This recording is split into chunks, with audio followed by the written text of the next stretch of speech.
Importance पढ़ेंगे, ठीक है। फर्स्ट आप डायरेक्टिंग के फंक्शंस में आपके थे directing इनिशिएशंस, actions, continuous functions, directing take place at every level, directing flows from top to bottom, performance oriented, human elements, ये सारे आपके डायरेक्टिंग के फंक्शंस थे। अब हम पढ़ने जा रहे हैं आज today importance of directing functions. तो इसमें फर्स्ट है आपका टू इनिशिएट एक्शंस। डायरेक्टिंग क्या करता है, जो भी स्टाफिंग में हमने एम्प्लॉयज को अपॉइंट किया है, रिक्रूट किया है, वो यहाँ पे डायरेक्टिंग के थ्रू एक्शन को इनिशिएट करते हैं, ठीक है। इंस्ट्रक्शंस दिया जाता है किसके, सुपरवाइजर के थ्रू सबऑर्डिनेट्स को to initiate action. The employees in the organization start working only when they get instruction and directions. तो यहाँ पे फर्स्ट पॉइंट में एक्शन में आपको क्या बोला जा रहा है, सुपरवाइजर के थ्रू एम्प्लॉयज को इंस्ट्रक्शन प्रोवाइड किया जा रहा है, डायरेक्शंस दिया जा रहा है कि किस तरीके से उनको वर्क परफॉर्म करना है। फर्स्ट पॉइंट क्लियर हुआ? Yes everybody?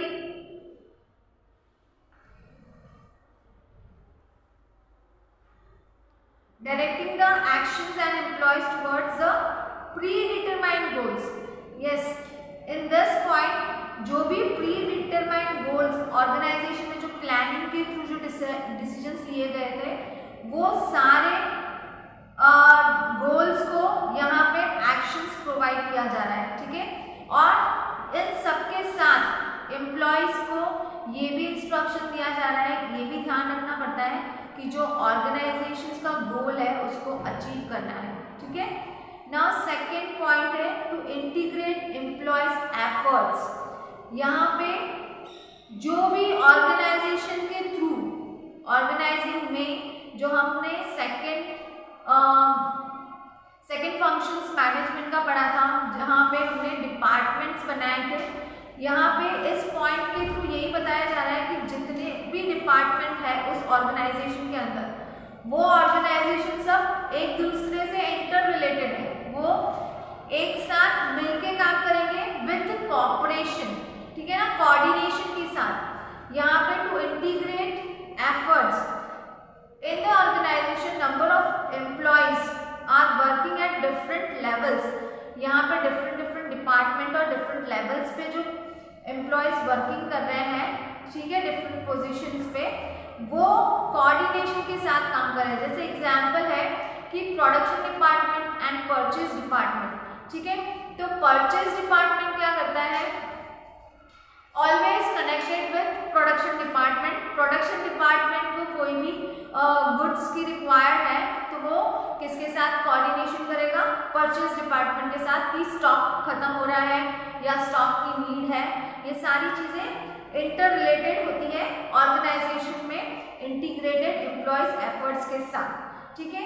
द एम्प्लॉयज में डिफर इन देयर लेवल्स, जो उनको अलग अलग लेवल्स के जो एम्प्लॉयज हैं और उनको अलग अलग अथॉरिटीज जो प्रोवाइड की गई है उसके अकॉर्डिंग उनको वर्क करना है and the type of job assign, but all are inter related to each other as they are the part of one organization. क्यों? क्योंकि वो एक ही ऑर्गेनाइजेशन के लिए काम कर रहे हैं। ये सारे जो भी अलग अलग डिपार्टमेंट होते हैं, sales department, purchase department, production department, ये सारे क्या कर रहे हैं, इन सभी का एक ही गोल है, एक ही ऑर्गेनाइजेशन के लिए वर्क कर रहे हैं और उस गोल को अचीव करना है, ठीक है। When the employees are working at different levels, then their efforts are integrated. उनके efforts क्या होते हैं, इंटीग्रेट होते हैं एंड दे कोऑर्डिनेट।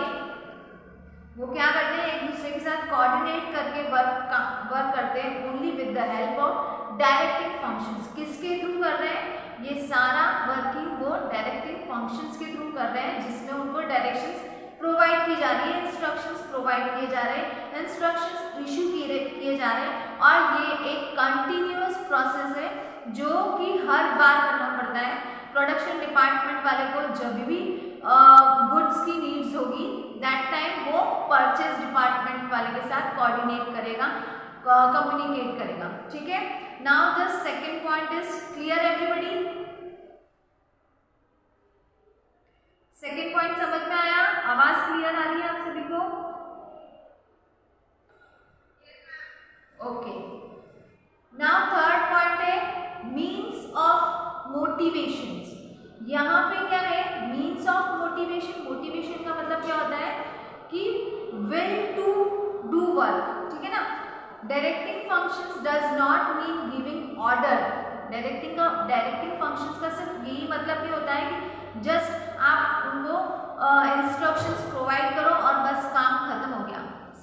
यहाँ पे सुपरवाइजर क्या करता है? सुपरवाइजर कंटिन्यूस वॉच करता है उनको डायरेक्शन और इंस्ट्रक्शंस प्रोवाइड करने के बाद, और जहाँ पे भी लगता है कि एम्प्लॉयज को मोटिवेट करना है, दैट टाइम सुपरवाइजर उसको मोटिवेट करने का भी काम करता है। ठीक है, through direction and instruction the supervisor try to motivate the employees to perform best ability. जो भी एम्प्लॉयज के अंदर जो एबिलिटी है वो उसके थ्रू, बेस्ट एबिलिटी के थ्रू उनको मोटिवेट करने का काम करता है। Motivation is very important element of directing.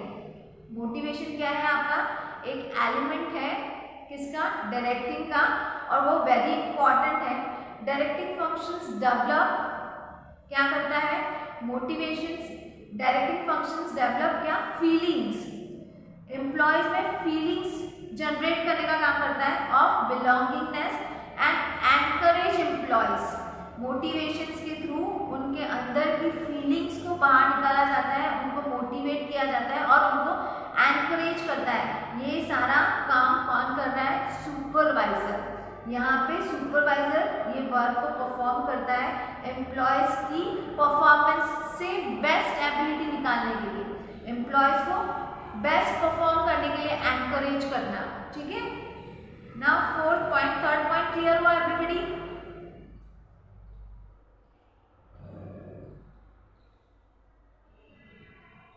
Now fourth point brings stability and balance in the organisation. यहाँ पे क्या है? बोल रहा है कि वर्कर्स और जो अलग अलग डिपार्टमेंट में काम कर रहे हैं ऑर्गेनाइजेशन के अंदर, उनके बीच स्टेबिलिटी क्रिएट हो और बैलेंस क्रिएट हो। ठीक है ना? तो यहाँ पे एक एग्जाम्पल दिया है, उसके थ्रू पहले समझते हैं कि एक सेल्स डिपार्टमेंट वाला है, वो क्या चाहता है कि सेल्स को इंक्रीज करने के लिए गुड्स की प्राइस को रिड्यूस किया जाए, बट जो टॉप लेवल मैनेजमेंट है वो बोलता है कि नहीं, अगर हम प्राइस को रिड्यूस करेंगे तो हमारी रेवेन्यू कम हो जाएगी। इसलिए डायरेक्टिंग फंक्शंस क्या करता है? इन दोनों के बीच स्टेबिलिटी ला रहा है और बैलेंस बनाने का काम करता है कि यस, कोई और रास्ता ढूंढते हैं जिसकी वजह से रेवेन्यू भी कम नहीं हो और क्या हो, सेल्स भी ज़्यादा हो। तो उसमें वो क्या करता है? सुपरवाइजर बोलता है कि यस, अगर आप ज़्यादा प्रोडक्शन करेंगे तो प्राइस भी कम नहीं करनी पड़ेगी और ये जो टारगेट सेल्स वाला ले रहा है वो भी कवर हो जाएगा। ठीक है ना? तो यहाँ पे यही चीज़ दी गई है, the salesman insist on reduction of price to get more orders where the high officials are against the reduction as it will brings down or reduce the total revenue। तो क्या है यहाँ पे? टॉप लेवल मैनेजमेंट यहाँ पे इस बात के लिए एग्री नहीं हो रहा है कि सेल्स बढ़ाने के लिए प्राइस को कम की जाए, उससे क्या होगा? रेवेन्यू कम हो जाएगा। The directing functions try to balance. अब डायरेक्टिंग फंक्शंस क्या करता है?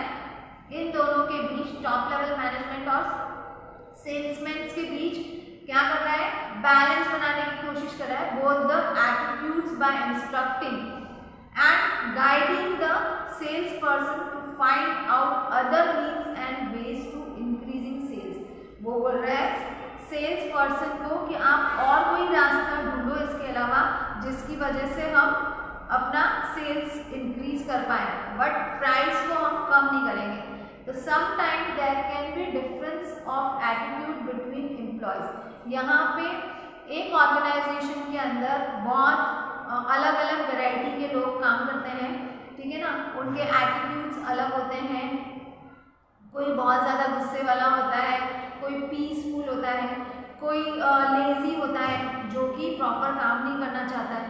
तो दैट टाइम ये डायरेक्टिंग क्या करता है, डायरेक्टिंग उन लोगों ऐसे लोगों के बीच सुपरवाइजर वॉच करता है और स्टेबिलिटी और बैलेंस क्रिएट करने का काम करता है, ठीक है। Here also directing functions create balance by instructing, जैसे कि मैंने अभी आपको बताया कि instructing the employees that their interest and organisation interest are the same directions. जो एम्प्लॉयज का इंटरेस्ट है और ऑर्गेनाइजेशन का इंटरेस्ट है वो ऑलवेज क्या होना चाहिए, सेम डायरेक्शन में होना चाहिए, ताकि जो ऑर्गेनाइजेशन का गोल है उसको अचीव कर पाए। For example employees want more earning, employees को क्या चाहिए, ज़्यादा से ज़्यादा अर्निंग चाहिए और वांट्स मोर प्रोडक्शंस। और ऑर्गेनाइजेशन क्या चाहती है, ऑर्गेनाइजेशन चाहती है कि ज़्यादा से ज़्यादा प्रोडक्शन हो, ठीक है ना।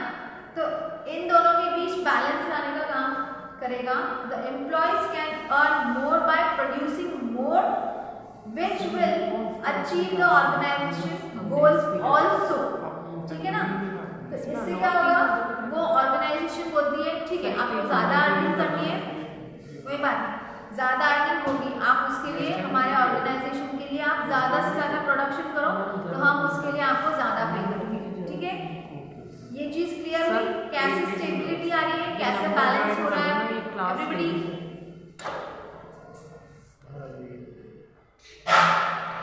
Now fifth point, to facilitate change. अब आपका फिफ्थ इंपॉर्टेंस है to facilitate change. Generally the employees hesitate in expecting changes.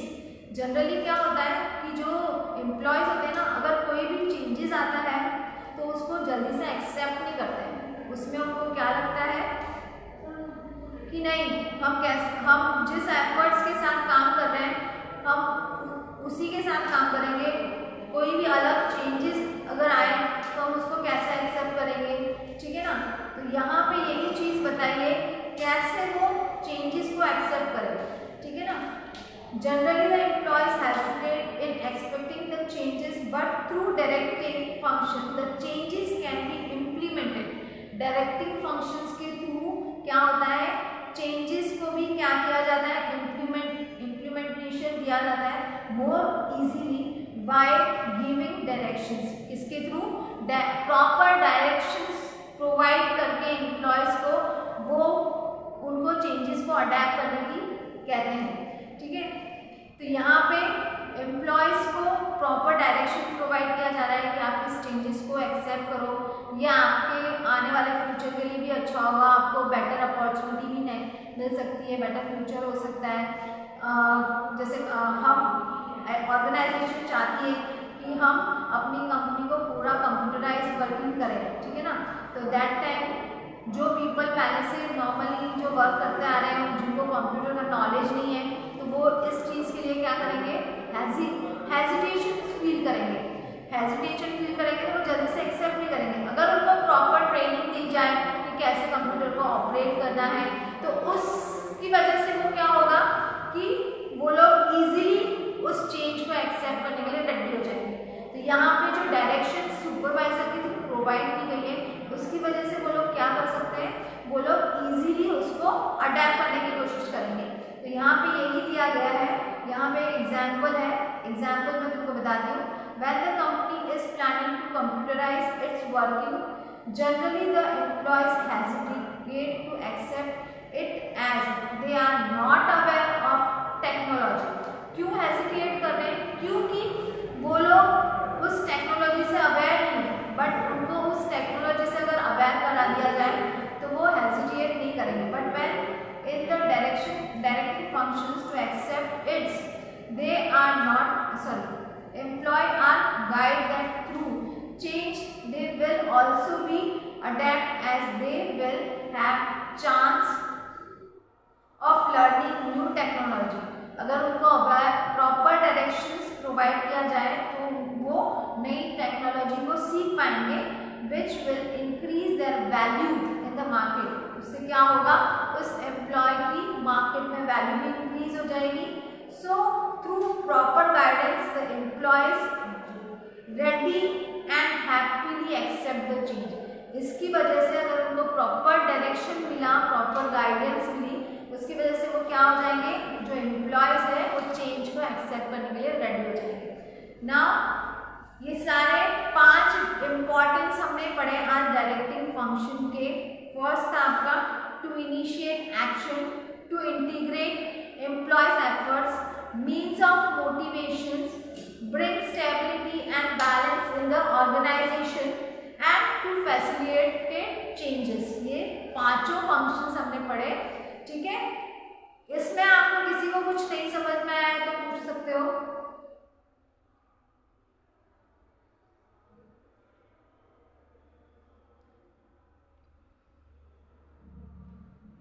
Yes everybody, 5 important समझ में आ गए? ओके, ठीक है, चलो, okay, have a nice day.